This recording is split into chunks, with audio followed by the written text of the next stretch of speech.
The Green Sheet is a financial publication of the MWRA Advisory Board. This presentation was created in February of 2014 to illustrate the financial highlights of the first half of fiscal year 14. In the good old days before email and PDFs, the Advisory Board used green paper to publish financial information, hence the name The Green Sheet. The concept of the Green Sheet is to keep our membership up to date with the most pressing financial information affecting the authority and its communities. The Green Sheet has been reformatted in an attempt to get the information out as quickly and concisely as possible. This is the first installment since its revision, and feedback would be appreciated. Invariably, the most common question from our membership is about assessments, and fiscal year 15 individual community assessment information is now available online. The preliminary assessment increase of 3.6% in fiscal year 15 falls in line with the Advisory Board's goal of keeping assessment increases sustainable and predictable. But as this graph shows, the eye catcher is fiscal year 17, the most challenging year in the immediate horizon. On a positive note, the 6% increase currently being projected is down from 8.5% projected at this time last year, but the authority must continue to drive down this projected increase by targeting reserves such as rate stabilization and the defeasance account strategy as ways to reduce the size of the increase. These strategies will be discussed later in the presentation following mid-year expenditure reviews of the CIP and current expense budget. CIP spending through December 31st is shown here in blue with the remaining CIP budget in red. Focusing on wastewater, it's clear that this category has been significantly underspent through the first half of the fiscal year. However, underspending in this category is often outside of the control of the authority due to community-managed CSO projects which are nearing the end, with 32 of 35 projects in the long-term CSO control plan completed, and the last project finished the planning stage and set to begin construction in August of 14. Also, the II program can only progress as fast as the communities are willing or able to spend their portions of the grant and loan program. Moving to Waterworks, spending is on track overall, but the CIP spending for the local water pipeline program is always a challenge to manage in the same vein as the II program.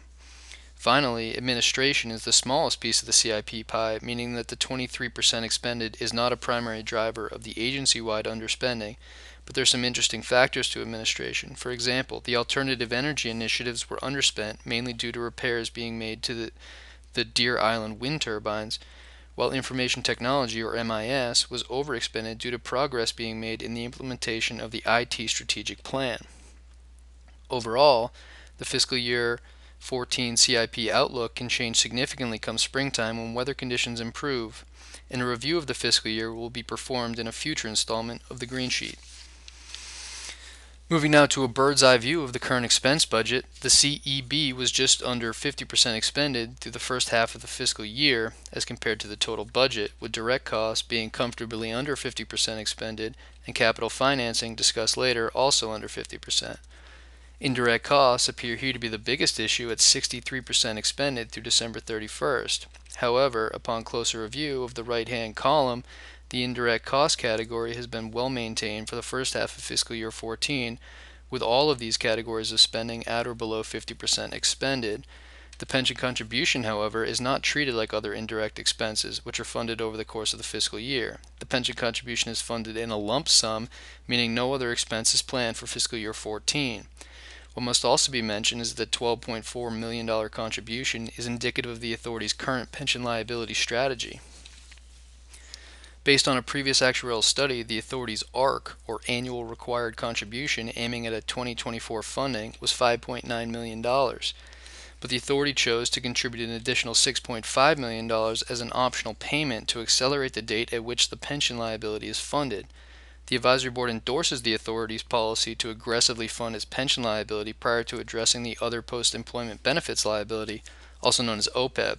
This policy, if maintained, will have the pension liability fully funded as early as 2017, which when compared with the Commonwealth's funding schedule of 2040, leaves quite a good chunk of time to address the OPEB liability. The final highlight for the current expense budget is capital financing. Seen in red is the savings from variable debt costs being lower than budgeted, which is netted out with a contribution to the defeasance account. Through December, $6.4 million was transferred into the account. The defeasance account is essentially a prepayment of future debt service, planning ahead for years when debt service is expected to drastically impact rate assessments. and the total projected fiscal year 14 defeasance of $16.5 million is being eyed as potential savings for fiscal year 17. To sum up, the Advisory Board's focus stretches beyond the current fiscal year.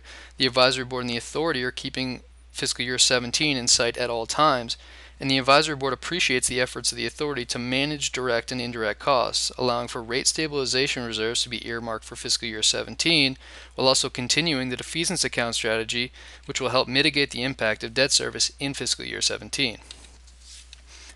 This has been the first installment of the revised Green Sheet, a financial publication of the MWRA Advisory Board. For any questions or comments, please feel free to contact us by phone, email, or visit our website at www.mwraadvisoryboard.com.